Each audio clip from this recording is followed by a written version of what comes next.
আসসালামু আলাইকুম রহমতুল্লাহি ওয়া বারাকাতুহু। প্রিয় ভিউয়ার্স, আপনারা সবাই কেমন আছেন? আলহামদুলিল্লাহ, আলহামদুলিল্লাহ, আল্লাহর অশেষ মেহেরবানিতে আমি ভালো আছি এবং সুস্থ আছি। দোয়া করি আল্লাহ তাআলা যেন আপনাদেরকে ভালো রাখেন এবং সুস্থ রাখেন। ভিউয়ার্স, আপনাদের সামনে জিকিরের 100 উপকারের ব্যাপারে ধারাবাহিক আলোচনা করা হচ্ছিল। আজকে গত পরশু পর্যন্ত করা হয়েছে 30 নম্বর পর্যন্ত। আজকে 31 থেকে ইনশাআল্লাহ 34 35 পর্যন্ত আলোচনা করা হবে।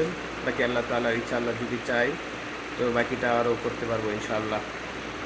ভিউয়ার্স, আমার এই ইউটিউব চ্যানেলকে আপনারা সাবস্ক্রাইব করবেন, কমেন্ট করবেন, শেয়ার করবেন এবং লাইক দিবেন। বিসমিল্লাহির রহমানির রহিম। 31 নম্বর, সবচেয়ে সহজ ইবাদত হওয়া সত্ত্বেও সমস্ত ইবাদত হইতে উত্তম, যেহেতু শরীরের অন্যান্য অঙ্গ প্রত্যঙ্গ নাড়াচাড়া করিবার চেয়ে জিহ্বার নাড়াচাড়া করা খুব সহজ। জিকির বেহেশতের চারা গাছের সমতুল্য। 32 নম্বর। 33 নম্বর, যত বেশি দান, বকশিস ও নিয়ামতের ওয়াদা জিকিরের উপর করা হইয়াছে তত বেশি অন্য কোনো ইবাদতের উপর নাই। যেমন একটি হাদিসে বর্ণিত আছে, যে ব্যক্তি লা ইলাহা ইল্লাল্লাহু মুহাম্মাদুর রাসূলুল্লাহ বর্ণিত মোহাম্মদ রসুল্লাহ কোনো দিন 100 বার পড়িবে, তাহার 10টি গোলাম আজাদ করিবার সওয়াব হইবে এবং সন্ধ্যা পর্যন্ত সে শয়তান হইতে হেফাজত থাকিবে। যে ব্যক্তি তাহার চেয়ে বেশি আমল করিবে, সে ব্যতীত অন্য কোনো লোক তাহার চেয়ে সেদিন উত্তম হইবে না। 34 নম্বর, সর্বদা জিকির করিলে আপন সত্তাকে মানুষ ভুলে না। সত্তাকে ভুলিয়া যাওয়ার অর্থ হইল আল্লাহকে ভুলিয়া যাওয়া। আল্লাহ পাক বলেন, যাহারা আল্লাহকে ভুলিয়া গিয়েছে তোমরা তাহাদের মতো হইও না। মূলত আল্লাহ পাক তাহাদের নফসকে ভুলিয়া দিয়েছেন, উহারাই ফাসিক।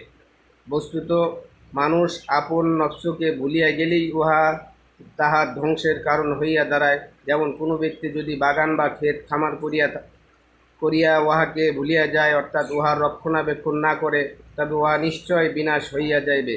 জিহ্বাকে আল্লাহ জিকির দ্বারা তাজা রাখিলেই আত্মবিনাশ হইতে রক্ষা পাওয়া যায়। ভীষণ পিপাসার সময় ঠান্ডা পানি যেমন প্রিয়, ক্ষুধার্ত মানুষের জন্য খাদ্য যেমন প্রিয়, তীব্র গরম ও শীতের সময় ঘর বাড়ি এবং পোশাক পরিচ্ছন্ন যেমন প্রিয়, আল্লাহ যে জিকির তদ্রূপ, বরং তাহার চেয়েও বেশি প্রিয় হইতে হইবে। কেননা ওই সব বস্তু না হইলে শুধু নশ্বর শরীরেই ধ্বংস হওয়ার আশঙ্কা, অথচ রূহ এবং আত্মা ধ্বংস হওয়ার তুলনায় উহা অতি তুচ্ছ। 35 মানুষ যে অবস্থায় থাকুক না কেন, ঘরে বাইরে, সুস্থতায় অসুস্থতায়, সুখে দুঃখে, অর্থাৎ সর্ব অবস্থায় জিকির মানুষের উন্নতি সাধন করে। এমন আর কোনো বস্তু নাই যাহা সর্বদাই মানুষের কাছে আসে, এমনকি যাহার অন্তর জিকিরের আলোকে আলোকিত। ঘুমন্ত অবস্থায় সে গাফেল, রাত্রি জাগরণকারী অপেক্ষা উত্তম।